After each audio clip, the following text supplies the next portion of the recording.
Hello, my name's Will, and here at Quell we talk a lot about staff safety. Now, over the past few weeks I've been doing videos around lone working and the approach to it, starting off with a risk assessment, then talk about equipment, and now just a quick chit chat about procedures. The biggest struggle we have with procedures is basically asking staff to read them and abide by them. Now, it's not their fault sometimes, because procedures can be written by someone that doesn't do the job. That's why I say the risk assessment is very important. You go out and you visit the staff, get what they say, understand, and also what equipment would benefit them. I always said it on the last video, when it comes to equipment, I've dealt with incidents where staff have been given lone working devices and don't use them.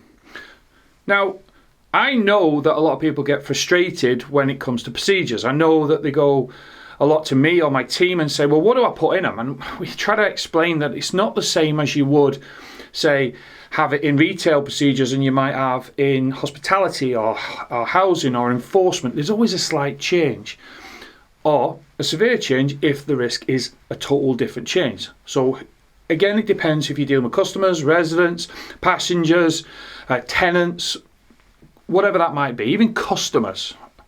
So I just say, let's just stick to the basics and build upon it. Like, every procedure should have within it where the company stance is on lone working.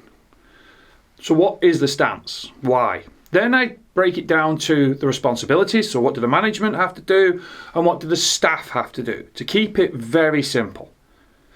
Then I say about the booking in, booking out. It could be various. Could be electronic, could be paper, could be phone call. I know some organisations we work with use a form of WhatsApp group, and then another organisation that I was with yesterday use an electronic login in system, which I think is pretty good.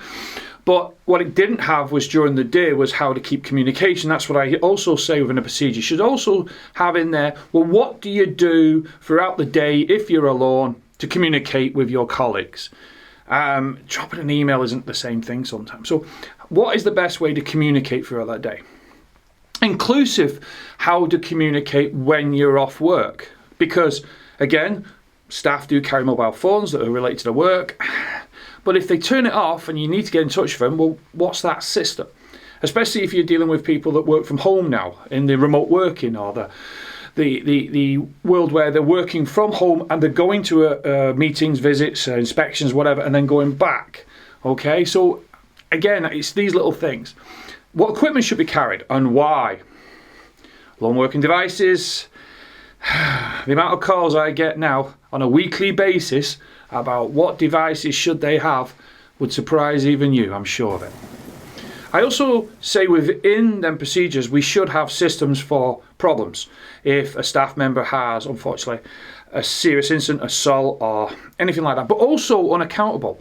That means I'm trying to get in touch with one of my team or staff. I can't find them, I can't get them. They're not at the location they've marked down in the calendar, diary, whatever that might be.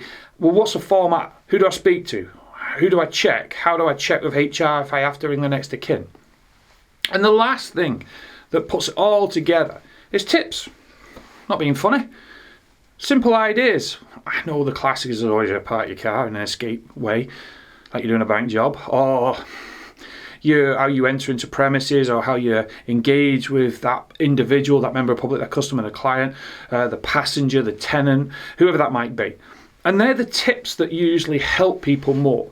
Like, I've just dealt with a client there last month, and I think about 80% of the staff, because we were in a city, used public transport. So I switched all their tips to what should you do on public transport, and they seem to like it because I talk a lot about safe zones, things like that. But again, all in the videos you'll find on our channel.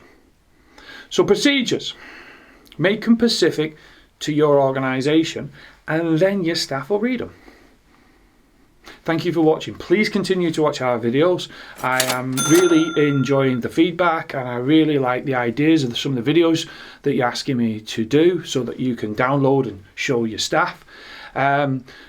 Please follow our LinkedIn page.